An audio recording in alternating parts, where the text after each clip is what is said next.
अस्सलाम वालेकुम नाज़रीन, हकीम इफ्तिखार ताला बात कर रहा हूँ। उम्मीद है आप लोग खैरियत से होंगे। अच्छा, आज आपको मैं बताऊँगा कि ज़ौफ़े मसाना यानी मसाने की कमज़ोरी क्या होती है, या बार बार यूरिन आना, बार बार पेशाब आना, इसकी क्या अलामात होती हैं।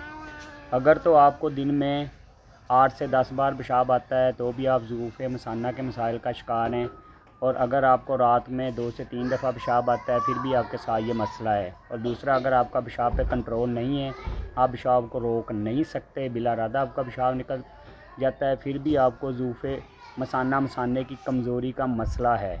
ये अलामतें मुख्तलिफ़ लोगों में मुख्तलिफ़ हो सकती हैं, लेकिन देसी में अल्हम्दुलिल्लाह ना सिर्फ इसका इलाज है बल्कि बिना किसी साइड इफ़ेक्ट के प्रॉपर बिल्कुल ठीक हो जाता है मसला।